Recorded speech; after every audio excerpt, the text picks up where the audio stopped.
नमस्कार दोस्तों और स्वागत है आप सभी का हमारे चैनल पर। आज हम एक ऐसे पावरफुल प्रिंसिपल की बात करने जा रहे हैं जो हमारी भागदौड़ भरी जिंदगी में शांति और सफलता का सबसे बड़ा सूत्र है। ये सिद्धांत हमें हजारों साल पहले भगवान श्री कृष्ण ने भगवत गीता में दिया था।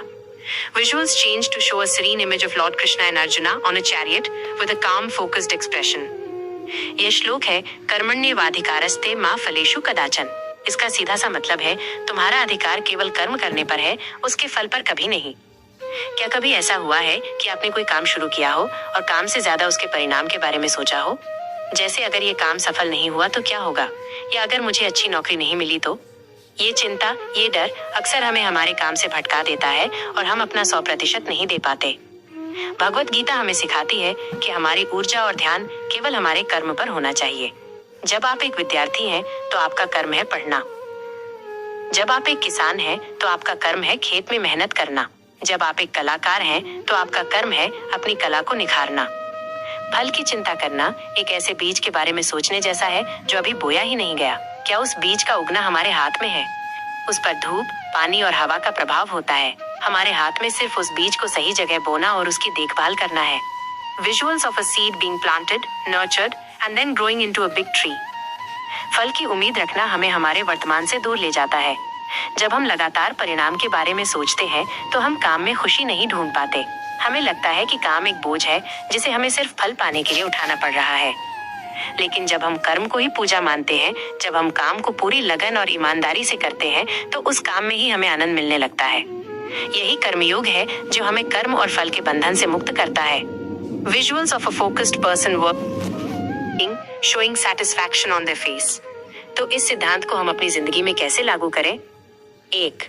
लक्ष्य को छोटे छोटे टुकड़ों में बांटे, बड़े लक्ष्यों को छोटे छोटे कामों में बांटे और हर छोटे काम पे पूरा ध्यान दें।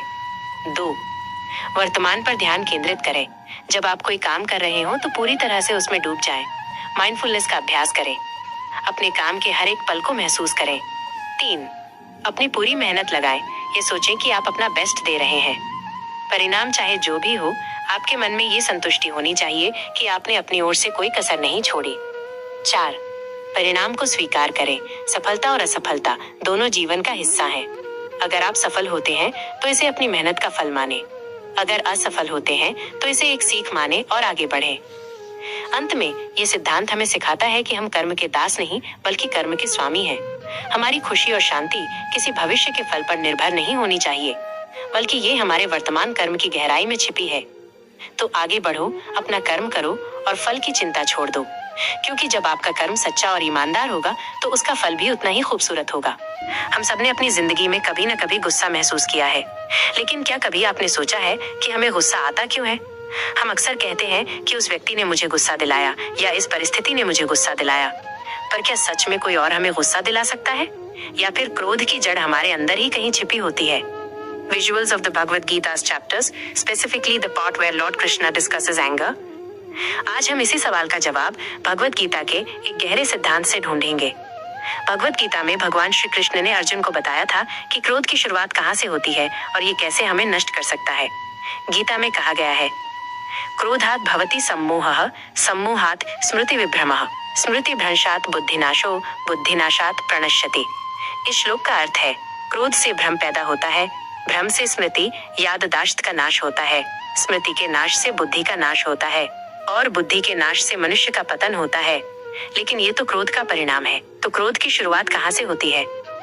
भगवत गीता बताती है कि क्रोध का मूल कारण हमारी इच्छाएं और अपेक्षाएं हैं। Visuals of a person wanting something badly, like a new phone or a promotion, and then looking disappointed when they don't get it. हम जब किसी चीज या व्यक्ति से बहुत ज्यादा लगाव या अटैचमेंट रखते हैं तो उसके प्रति हमारी अपेक्षाएं बढ़ जाती हैं।